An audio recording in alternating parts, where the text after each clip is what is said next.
Hey, and welcome everybody back to the PAAYcast. This is episode 4. For those of you who don't remember, I'm Yitz, one of the founders of Pay. I have with me here again Srilly, my partner, and one of my favorite people to talk to in general, but also especially about payments, is Amber McGirr, otherwise known as the Chargeback Nerd, though she's anything but a nerd. We do tend to nerd out a lot over payments. And today's topic is going to be about probably what is one of the biggest misconceptions in the payments world right now, which is compelling evidence. Most merchants think that compelling evidence is just about fighting chargebacks after they happen. But in a VAMP world, the story actually starts much earlier with authentication, customer behavior, and how issuers interpret your transactions before a dispute ever happens. So that's going to be our topic. While we tend to have certain things that we stick to, we generally let this become a free-flowing conversation. So we're going to dig in. Let's start talking about compelling evidence. And which one of us wants to start off here? I can start off. I think you kind of already touched on it. Compelling evidence, it's not really about evidence, it's really about trust. And that's sort of in the VAMP world, like you mentioned, the direction that the entire ecosystem is going, not just Visa. But since we're focused on VAMP today, um, you know, I think, like you mentioned, I think you've kind of touched on this already. Compelling evidence doesn't start when you receive a chargeback, right? Yeah. Compelling evidence is very much what most merchants assume is happening post-transaction. But all the data and everything you're getting is all pre-transaction. Those are things that are happening even before pre-authorization. And, if a merchant is trying to get, thinks that compelling evidence is the way and the solution on how they're going to manage that stuff, excuse me, if they create a program that's going to start dealing with stuff post authorization, you're significantly behind the eight ball. I mean, most of that data is too late to capture. For all I know, it might even be impossible to capture post transaction. So merchants have to be ahead of this. This is something you're thinking when merchants think about it, they have to think about, okay, what are the steps I need to do in order to be fully armed that when I have compelling evidence that I can now I have all the data that I need for it. And compelling evidence really, while it is happening post-transaction, is really just a tool that they could use for everything that you're doing pre-transaction. Yeah. Yeah, and the strongest compelling evidence isn't something you build after the dispute, like you said. You have to start as a business owner.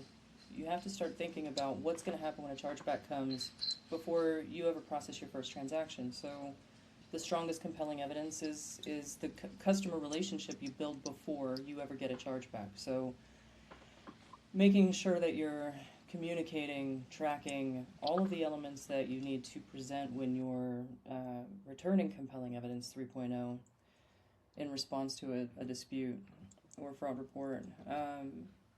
You have to start tracking that when the transaction is happening, not, you know, thinking about that after the fact.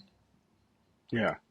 And again, the interesting thing, and where merchants don't really think about it, is that what compelling evidence essentially is. It's a way of tracking consumer behavior, their patterns, all the data around that. And those are things that always happen pre-transaction.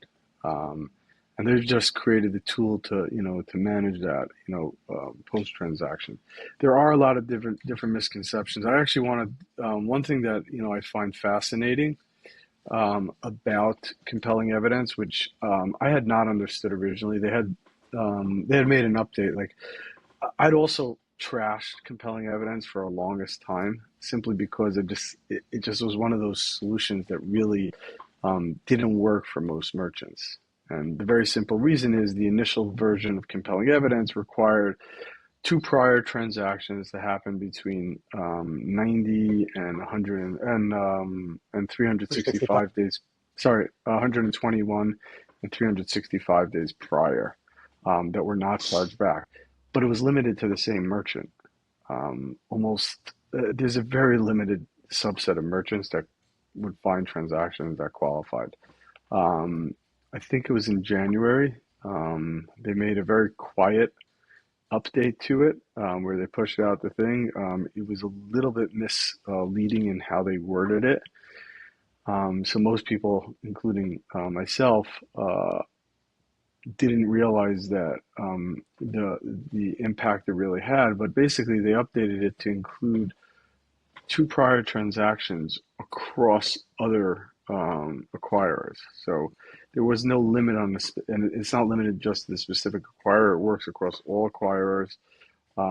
They would look at all that information, which meant that now the way they're attacking, and well, I shouldn't say attacking, the way they're viewing consumer behavior is actually in the right lens, which where they understand like consumer behavior, if they commit first party fraud, which is effectively what compelling evidence is proving, right?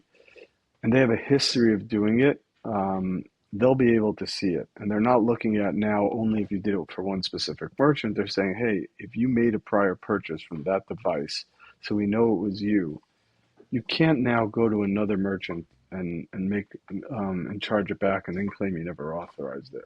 Right? We know these are legitimately you for it. So, which is probably one of the first times I've heard any of the car brands finally start to shift the onus now onto the issuers. Again, we still have a long way to go, and I don't think this means that everything is now more in merchant favor because a lot of the programs and a lot of the rules are still heavily tilted against the merchants. But this, I thought, was one of those things where, wow, this is actually something that could be used, and merchants really need to start adopting around it. It's also something that just makes sense, you know? I mean, if we know that the cardholder is the one making if they're using this device all the time, they're making purchases all the time, it doesn't make sense for it not to work this way. It's finally something that is it's a tool that's being used that makes it easier for the merchant and they know who the cardholder is. It never made sense the other way. So I do appreciate that they pushed it across acquirers because it's not necessarily a merchant based it shouldn't be a merchant based algorithm, right? It is something that it doesn't matter if I bought it by you or by somebody else. If I use my card on this device, I'm the person who's making the transaction. We have all that data. We know all of it. So there's no reason it shouldn't be this way. Yep. Yeah, I think the multi-merchant CE3 expansion, it represents a totally different type of evolution when we're talking about the type of evidence that Visa is accepting and the sources from where they're accepting that evidence. Like you guys mentioned already, historically CE3 qualification depended heavily on a merchant's own transaction history with a customer. And like you said, Truly, and you said this too, Yitz, that created significant limitations, especially for low volume merchants. Or let's say, for example, this is, you've got a chargeback from a customer and this is their first purchase with you. So multi-merchant CE3 changed that framework. Instead of evaluating that behavioral continuity inside one merchant's environment, Visa is allowing that continuity across the entire ecosystem in the pre-dispute solution. With the post-dispute, I believe that's still limited to the same acquirer. Yeah, But I think it's super important because, like Sruli mentioned, it just makes sense. If a customer is using their card at Sruli's shop and they charge back what they bought with Sruli, but then the next day or the same day they're using that same card at Yitz's shop, it's obviously not fraud. It's something else. So this expansion makes a whole lot of sense, especially with the VAMP clampdown. And with agentic surfacing. We saw it last Christmas already. We saw a ton of chargebacks come through the agentic flow. And this Christmas is going to be, and when I say Christmas, I mean the holiday shopping season. We know that we yeah, see a lot of chargebacks post-holiday shopping season. So we know that we see a lot of chargebacks come through around the holiday season. Last holiday season, we saw a lot of chargebacks come through the agentic rail. This holiday season, it's going to be even more. So I think that this multi-merchant expansion in Compelling Evidence 3.0 will sort of help alleviate some of that revenue erosion for some merchants in the coming post-holiday. Agreed. And I'm gonna rephrase one thing you said, Yes, because I where just stumbled all over my words. goes, really. So when you mentioned that if somebody bought something at my shop and then, charged it back and then a day later bought something else at a different shop with the same card, same device, Hmm. then clearly it's not fraud. I'm going to rephrase that to it's a different type of fraud. It is still fraud. It is Yes. a different type of fraud. It's one that shouldn't be allowed, that we should be fighting. It's just as bad as somebody stealing a card and using it to buy something, using your card to buy something and then claim it wasn't you is still fraud. It's just a It's not different a type. fraud. It's not a fraud chargeback. It's Right. it's the Yeah. consumer. So, Yes, exactly. Exactly. So that's what I It's wanted to rephrase because I don't, yes. we use, and when, but I mean, when I'm this all about to started, rephrase you. please. But when this all started, the term was friendly fraud, and one of the things we always said was there's nothing friendly about it, right? I think that was the original tagline for Pay here. There's nothing friendly about it. It trying to make it sound nice, but it's not. Mm-mm. It's I don't so what I've the way where I started using now is actually say that it's not that it is fraud. It's a cardholder using the fraud label to get out of making a payment that they actually wanted to transact. So But that's fraud.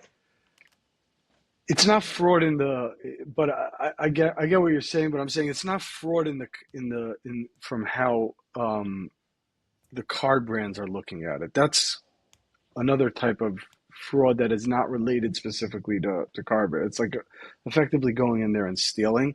But it's using the fraud label when you shouldn't be allowed to use the fraud label, and the networks have consistently let cardholders get away with it without giving the merchants any sort of tools on how they were going to attack this, which is a massive, massive problem. And you brought up agentic commerce.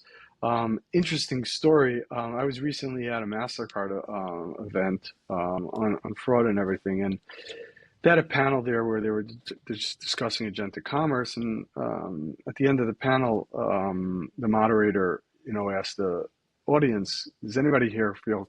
How many people here would feel confident or comfortable allowing an agent to go out there and make an agentic commerce transaction?" Hmm. And almost nobody in the audience raised their hand. All the panelists, though, did.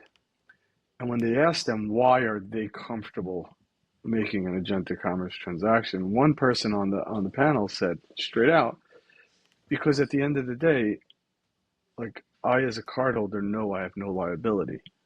Hmm. So, um, which was fascinating. And on my table was someone from one of these credit unions, and so he's managing on the issuer side, and pointedly asked the panelists, "What do you mean? Um, can you explain?" And he said, "Yeah, we get 100% fraud protection around it." Now, the biggest challenge around agentic commerce is that the hallucination side of things, right? Like where you go and tell, the example I tend to use is you ask, your ChatGPT agent to go book you a business full class ticket to Europe, right? And then you wake up the next morning and all of a sudden it chartered an entire plane for you, Hmm. right? Now, that wasn't what you wanted to do.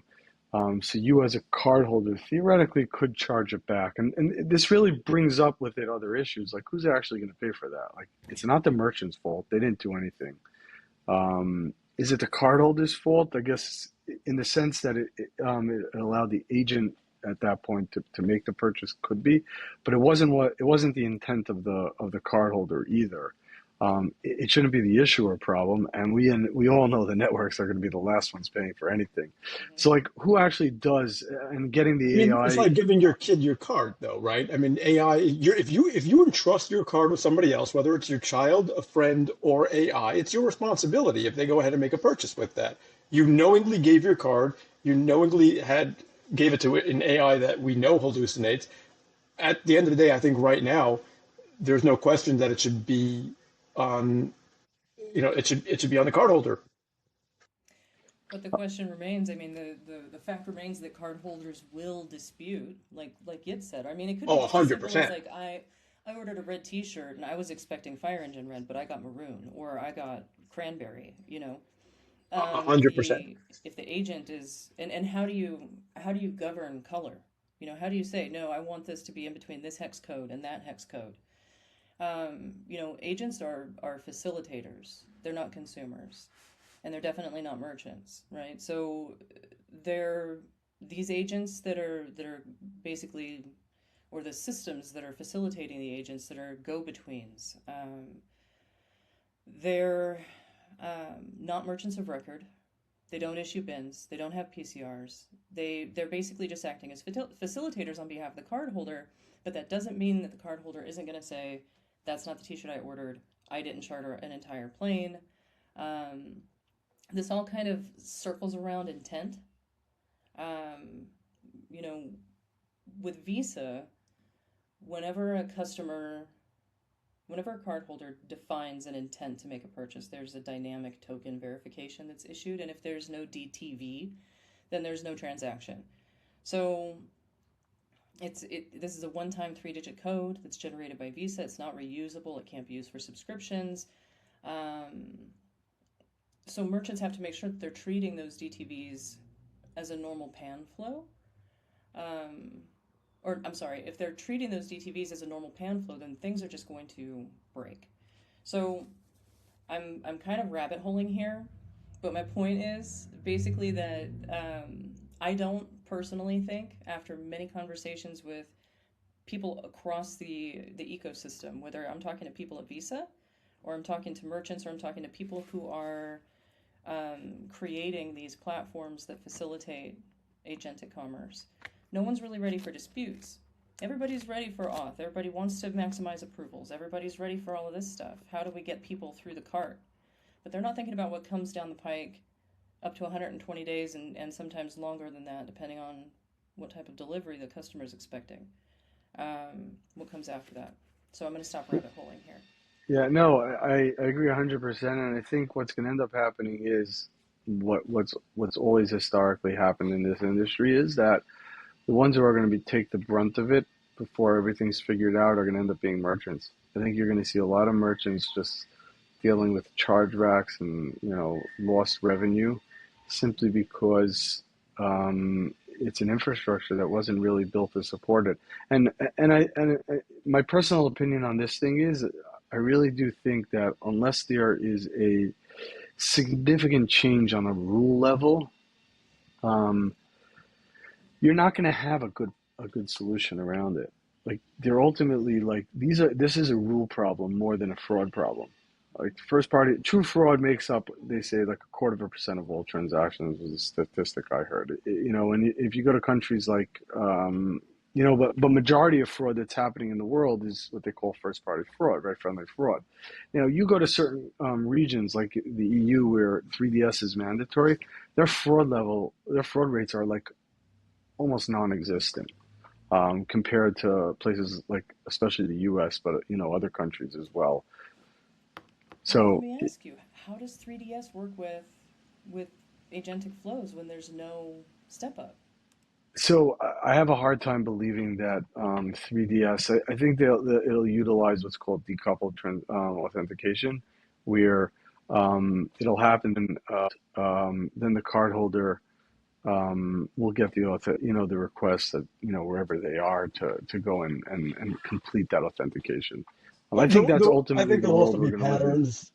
I think there'll also be patterns and signals, and eventually probably be able to open up the protocol to send more signals through, to allow them to make intelligent decisions without having to step up. I just, it'll take time to get there, but I definitely think that it's going to be more data, um, data, more data, more signals, and more patterns. I mean, if it's a regular pattern for a user in a regular device, or it's agent that somehow we can identify, etc., I think it can run on the rails the same way it is today. Yeah, listen, I do think that like certain issues around agentic commerce, like hallucinations, is a problem that will eventually get solved. There are some solutions, that are coming to market, I think, that can help around hallucinations. And as long as you authenticate that side of it, like, from the actual the rest of the information, the issuer should be able to make it just based on the 3DS rails. And remember, the idea behind 3DS was not just for stepped up authentication, but also because the authorization rails themselves they're legacy rails that don't really support much data to be passed through. So real-time decisioning by issuers just can't happen on an authorization level. If you're relying on that, then they're declining significantly more transactions than they would normally be. So the 3DS rails were created specifically so that so that issuers could now make much more informed and real-time decisions around it, and significantly more data could be passed through in real time. So as more data comes out there that can help it, it's only going to that they're going to be able to pass those fields through, and they're going to be able to support it both on a merchant level through a 3DS server, right, or even on an ACS level. So like if there's data points that the issuer is pulling in, they can actually share on this ACS level. So like there's only some information you need from the merchant. The rest of the stuff can happen on an issuer level. I So mean, you and to think tie it all back, sorry, Shirley, go ahead. I was just going to say you that you think this could be like the metadata that's passed. Yeah, Okay. uh, I think you will see a large chunk of it having a risk-based authentication. I think the decoupling, where they do step up authentications are probably going to happen in larger transactions, right? I think.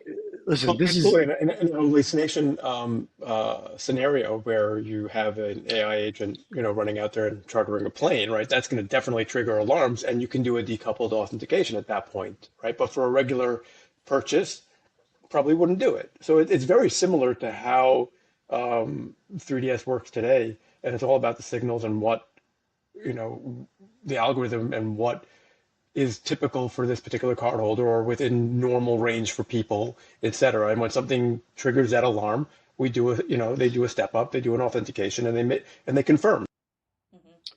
I'm going to say something which is controversial for me to say because this was not my position a long time ago, or even as recently as a couple of years ago. I do think that at some point, the type of EU regulation around SCA that they have, I think eventually comes to the US. How that comes about, whether that's on a regulator level or on a network level, I do think at some point we care less about burdening our cardholders with stepped up authentication, and it's less about conversion issues and more about like we're getting into a world where so many of these transactions that are happening are card not present. It's only going to get bigger. Uh, they estimated sometime over the next 5 or 10 years, we'd be doing, excuse me, more. Let me do that again. They estimated that sometime over the next 10 years, we'd be doing we'd be doing more card not present transactions than card present transactions. And at some point there was, at the beginning of COVID when everyone was on lockdown, we did do more. I think there was a month where we did more card not present than card present transactions. But with Mm-hmm. agentic commerce and where the world's going with e-commerce and everything, I think we're on a very much faster pace now to get there. And unlike physical cards, which on the chip and everything, we're going to get to a world where you're going to have to start doing stepped up authentications. Listen, I think MasterCard has a plan to get rid of card numbers altogether by 2030. I did. At I this don't think point, that's it's three and a controversial. half years away. Like, it's right around the corner. God. Yeah. I So, don't think that's controversial. I think absolutely, not only will we probably get to a point where we have some sort of either regulation or mandate from the brands to have um, a stepped up authentication. I think it's necessary, and I think we should be there already. I think the way authentication works today is significantly better and less friction than it used to be. Anybody who uses Uber, a banking app, um, not to give a plug into Uber, but a plug to Uber, but any app on your Any phone ride that you're sharing purchasing app. something, right? Any Mm-hmm. any app really that you're purchasing something in real time from, you're typically going to have a biometric that you put in beforehand or when you log into the app or something to that effect, and it's become common behavior. People are used to it. As more and more purchases are happening on the phone, it's going to become easier and easier to authenticate because there's no friction with Face ID or your fingerprint in process. When you're doing it from the computer, it's a little bit more friction. Either you're using the biometric on the computer itself, the laptop, or you're popping out to your phone, or you still have to do that, the OTP. But I think it's becoming more and more commonplace. People are more and more used to it, and the trade-off is worth it. And to bring 3DS back to our original conversation of compelling evidence, I mean, 3DS was the start of all of this, right? In my opinion, right? It's the start of what makes sense. We know it's the cardholder. We're authenticating the cardholder. It shouldn't be, the onus should not be on the merchant, and it doesn't matter whether it's here or there. It's the issuer who has all that data, and they're going to be the ones to make that decision. And that's really the whole start of it, and that's why 3DS also automates compelling evidence, right? Because all that data, everything starts here, pre-authorization. Well, and I think that, to kind of do a small circle within our full circle, um, I think this touches on a philosophy that has been floating around for a while, that we're operating, at least in chargeback land, we're operating in the United States under regulations that went into place when we were using plastic cards and knuckle busters in department stores. We're no longer shopping brick and mortar as the primary way that we're shopping. We're now spending a lot more time online. So everything that we do needs to change. And I think that a complete overhaul of the way we approach fraud, and to Yitz's point, spending, putting a little more resources into the scrutiny on the issuer and the cardholder, and less so on the merchant. 70, 60, 50, 70 years ago, 50, 60, 40, 30, 20, let's start over. 50 or 60 years ago, okay, one more time. Sorry, Mel. Okay. 50 or 60 years ago, it was expected that the merchant had to prove that they were trustworthy, and nowadays that the tables have flipped with most of our shopping, or at least a good chunk of it, taking place, you know, virtually. So I Yeah. think we need new reason codes. We need to overhaul the way we approach disputes, at least in the U.S. And yet, I think that bringing 3DS into the United States would be ideal. Is the United States public ready for that? That's a whole political, philosophical conversation. It even So matters. it's It's interesting. Does it very does it matter? Yeah, my cultural. position on that has shifted. I used to say no. I used to Mm-hmm. say the U.S. is not ready for it, but my position has shifted. I'm seeing more and more merchants that are Mm-hmm. adopting it. I'll actually give you a story that just happened to us recently. I had a client, or a potential client, reach out to us last week. I get an email from him saying, like a lead came in, we jump on a call, and we had actually spoken like 6 years ago. For whatever reason, I don't know why, they never ended up biting on it. Mm-hmm. He was on a website. They sell like glasses, stuff like that. He was on a website, and he got a pop-up, a prompt, right, to go through 3DS. So he didn't know what it was. He screenshotted it. He Googled what it is, learned about it, and he's like, then he reached out to us, and he's like, hey, I'm looking to implement something like this on my website. Now, this is someone that, when I spoke to him 6 years ago, while I don't remember the conversation, I can pretty much guarantee that I told him I would do it 100% frictionless and never do a pop-up. And if I would have suggested a pop-up, he would have told me absolutely not. Mm-hmm. But he went through that experience. He sees the chargeback issues he's dealing with. He's less worried around the conversion issues, and I'm seeing this more and more, especially as you get into larger ticket merchants. They're almost all exclusively running everything through 3DS and doing full authentication around it.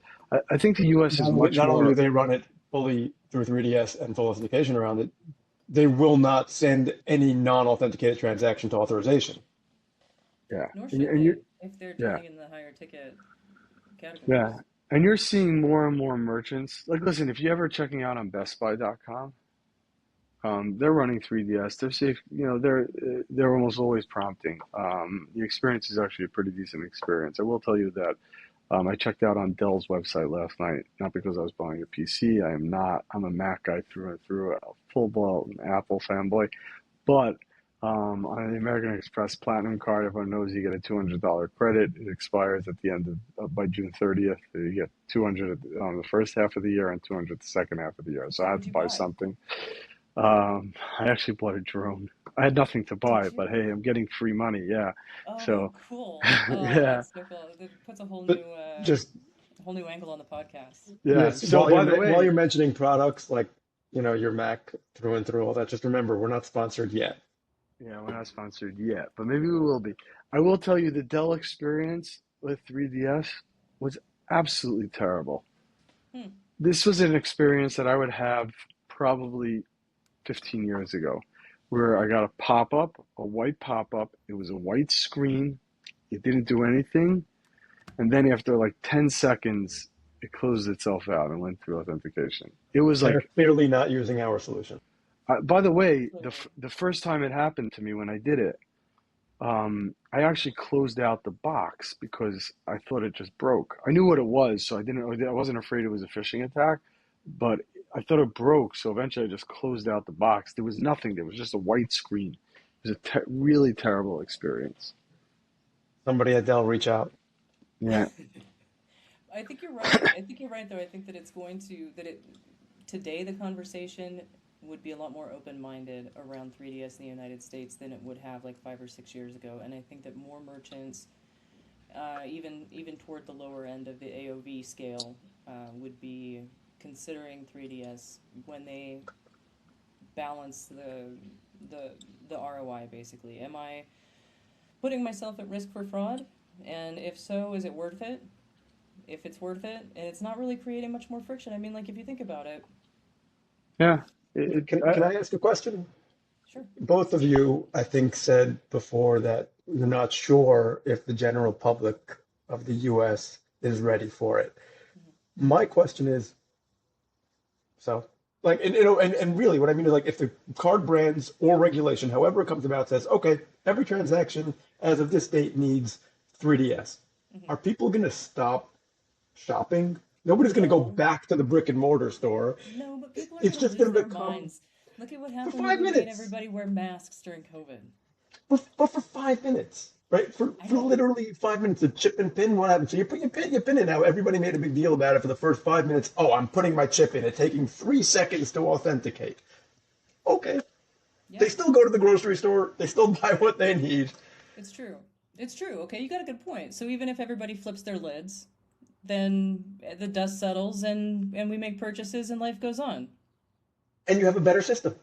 I'm with you, Struli. I'm with you. But the point is convincing the merchants that the consumers are ready. That's the. I mean, that's the road. That's the uphill. That's your. Is it was Well, it Sisyphus? No, Sisyphus flew too close to the sun. Who was the guy with the rock pushing it up the hill? oh, Diana. No, was it Sisyphus? Anyway, it doesn't matter. We don't have to get into Greek mythology. Yeah.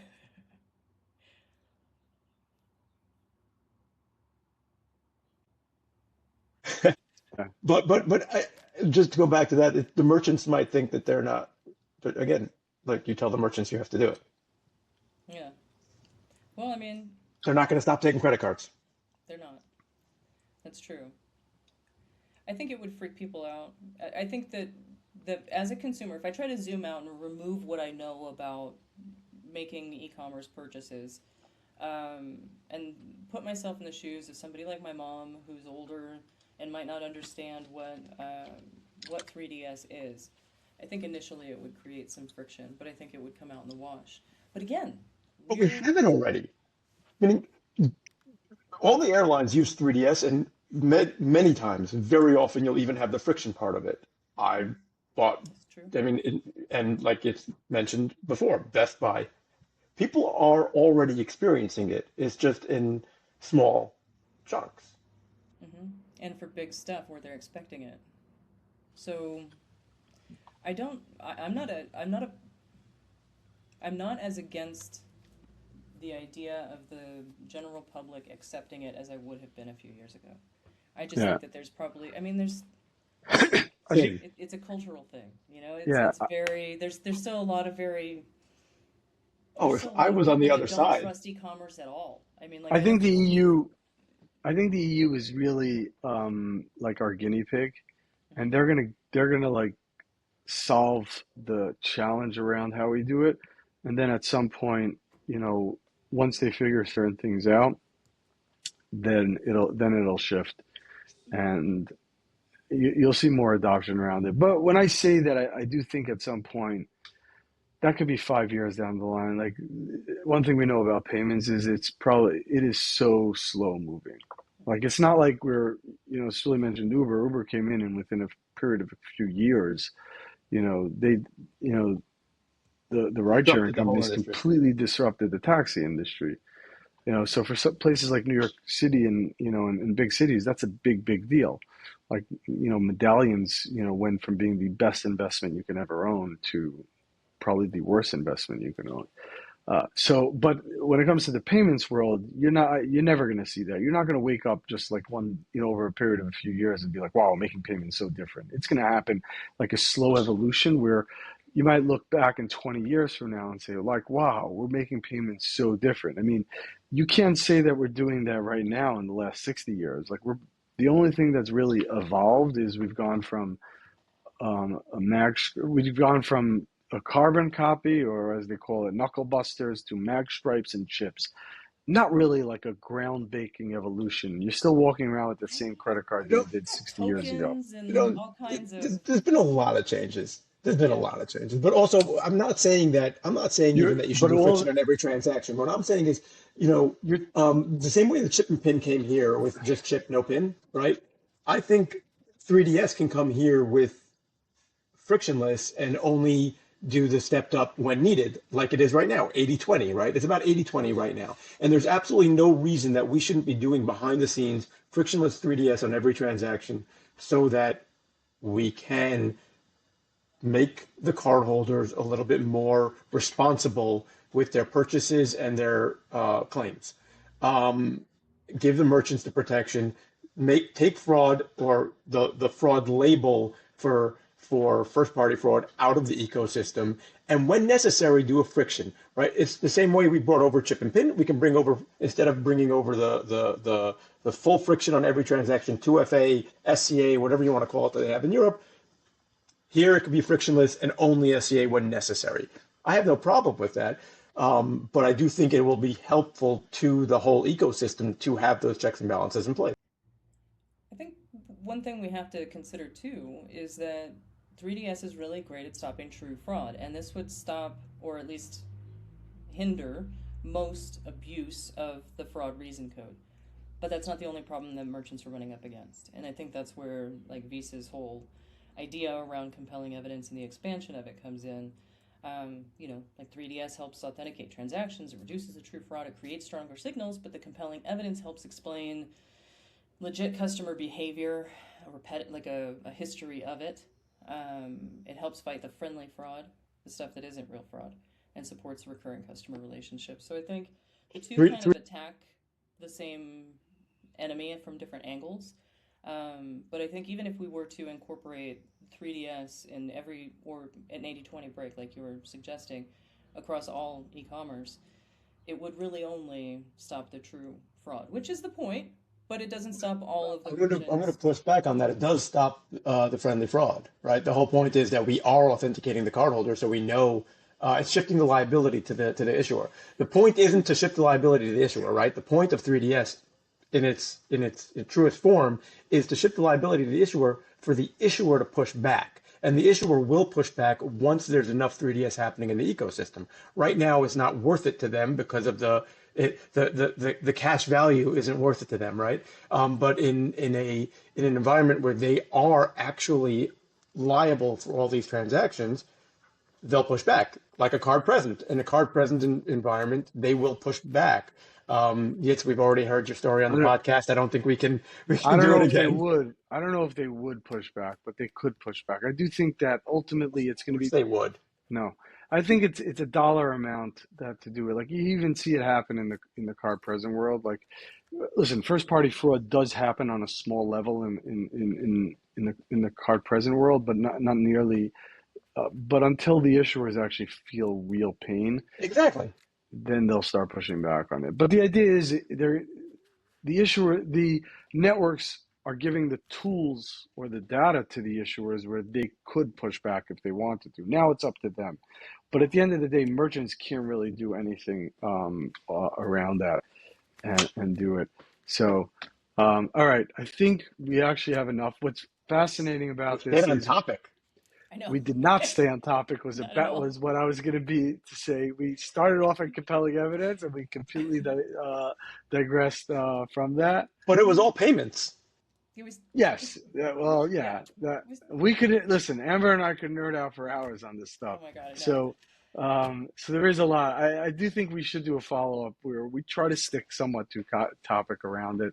I also think with the scam merchant going into effect in a couple of weeks, it would be a good time if we discuss that. So it could be a tweaked version of, I think we could talk about the VAMP, compelling evidence, scam merchants, and how that's being approached. Yeah, Amber, you're up for a recurring role here. I'm down. I'm totally down. Yeah, I'd love this, and I love our banter, and I think that I think a good topic for the next one would be the evolution that we're seeing, or the trend that we're seeing in the industry toward. It just seems like SMM. I have an article coming out on Mastercard's SMM through the papers, probably within the next week or two, and it feels like SMM and VAMP and Mastercard's always coming in and trying to do what Visa did. It always feels like it's like the little brother. It's like, oh my God, look how cool Visa is. I'm gonna go do the same thing. But it's similar in it's different in that it's not a program. It's similar in that both are trying to eliminate fraudulent merchant activity. So I think a good topic would be for us to talk about this overarching theme. Visa and MasterCard are both kind of trying to tackle it from different angles. But yeah, I'm down for a second one. Let's go. Yeah, let's do it. I also agree that they tend to take different approaches. MasterCard actually seems to like they actually think it through a little bit before doing it. The scam merchant thing is going to be fascinating because you have certain high risk merchants which are not what I would consider like true high risk in the sense of selling like the scam merchants that are doing like real scammy stuff like the lotions and potions or fairy dust stuff. Yeah, those are the ones you want to get rid of. But then you have certain merchants where it's just really hard because they're so prone to first party fraud to stay out of it. And that's 72 hours. I mean, like, at least with VAMP, it's just like a fine. And then eventually, and it comes like 3 months later. So, they could run everything. With this stuff, they got 72 hours and then you're gone. So, Yeah, it's going to be really interesting to see how it plays out. I agree with you. yeah, I think it's going to be a bigger bloodbath than people even realize, and way worse than what Vamp did. But so let's do that. We're gonna have another conversation, another chat. Yeah. Thank you, everybody. This was really a lot of fun. It was a blast. My pleasure. I can't wait for the next one. You guys have a great day. You Thanks, too. Amber. Thanks, Amber. Thanks. Bye. Bye.